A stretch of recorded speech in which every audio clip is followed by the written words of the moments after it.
Dans les territoires troublés du Moyen-Orient, l'axe de la résistance iranienne a déclenché une série d'événements qui ont ébranlé la stabilité régionale et mondiale, menaçant même des problèmes humanitaires fondamentaux. Les opérations soutenues par l'Iran en Irak, en Syrie, à Gaza, au Liban et au Yémen défient ouvertement les États-Unis et les forces internationales de maintien de la paix dirigées par les États-Unis. La région est dans un état d'effervescence constante, exacerbée par les actions des rebelles yéménites Houthis, une force contrôlée par l'Iran qui a considérablement modifié la géopolitique de la mer Rouge. Les tentatives des États-Unis et du Royaume-Uni pour freiner l'influence iranienne ont donné lieu à des frappes aériennes et à des mesures de répression, mais loin de dissuader les groupes pro-iraniens, elles ont alimenté les craintes d'un conflit plus vaste et plus dévastateur. Au milieu de ce panorama tendu, les Houthis ont mené des attaques de missiles en mer Rouge, d'abord contre un destroyer américain puis contre un cargo du même pays. Étonnamment, l'armée américaine a choisi de ne pas riposter immédiatement, cherchant peut-être à éviter une escalade immédiate des tensions régionales. Cependant, les menaces de représailles de la part de l'Iran et de ses mandataires créent une atmosphère d'incertitude et d'anticipation.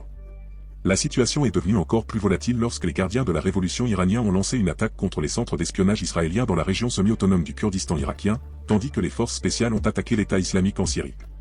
Ces événements, ainsi que la poursuite des bombardements, ont suscité des inquiétudes quant à l'escalade du conflit qui s'est étendu depuis l'affrontement entre Israël et le Hamas le 7 octobre. Dans un autre rebondissement, les forces antiterroristes ont abattu 3 drones armés au-dessus de l'aéroport d'Erbil, où se trouvaient les forces américaines et étrangères. Les troupes iraniennes ont affirmé qu'une attaque de missiles avait détruit l'un des principaux quartiers généraux des espions israéliens à Erbil, la ville semi-autonome du Kurdistan. Ce quartier général, qui a été un centre névralgique pour le développement d'opérations d'espionnage et la planification d'actes terroristes dans la région et en Iran, a été l'épicentre des représailles après les attaques israéliennes qui ont coûté la vie aux gardiens de la révolution. La région est au bord d'un abîme, avec des forces et des factions rivalisant pour la suprématie dans un conflit qui menace de déborder même au-delà de ses frontières d'origine. Dans un développement dramatique, le corps des gardiens de la révolution islamique, CGRI, a annoncé lundi une série d'attaques ciblant des zones liées au groupe d'opposition iranien à Erbil. L'attaque, qui impliquait le lancement de missiles balistiques, a eu une issue tragique avec la mort de 4 personnes et 6 blessés, selon les autorités locales. Les États-Unis ont fermement condamné ces attaques, les qualifiant d'imprudentes et d'imprévisibles. L'Irak, pour sa part, a estimé qu'elle constituait une violation flagrante de sa souveraineté et a retiré son ambassadeur en guise de représailles. Notamment, Israël n'a pas encore publié de réponse officielle.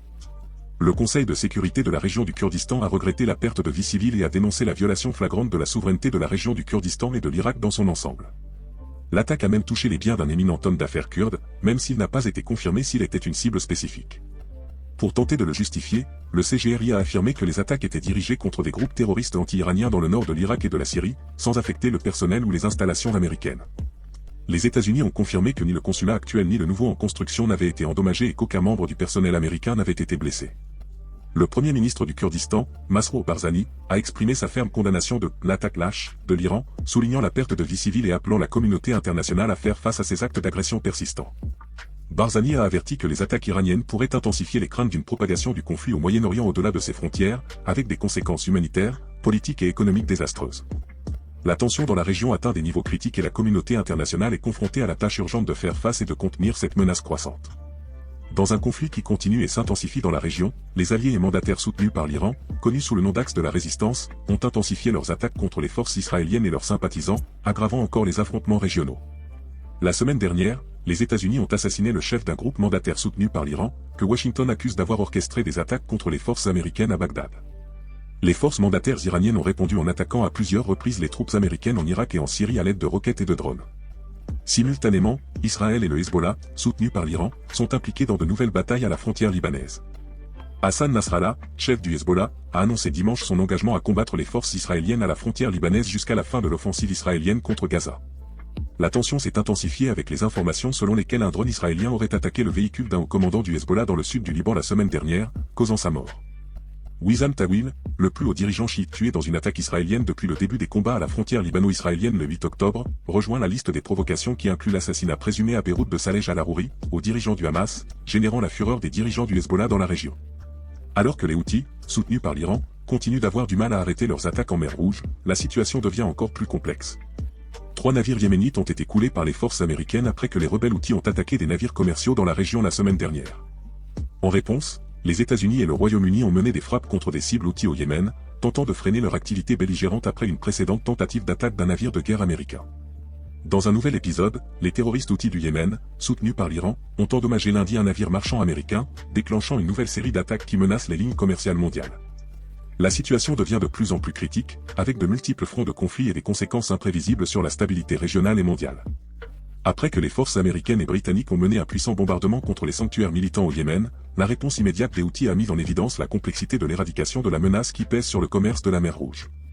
De hauts commandants militaires américains ont indiqué qu'ils étaient prêts à faire face à d'éventuelles représailles plus intenses de la part des Houthis, qui avaient commencé à attaquer des navires à la suite d'affrontements dans la bande de Gaza.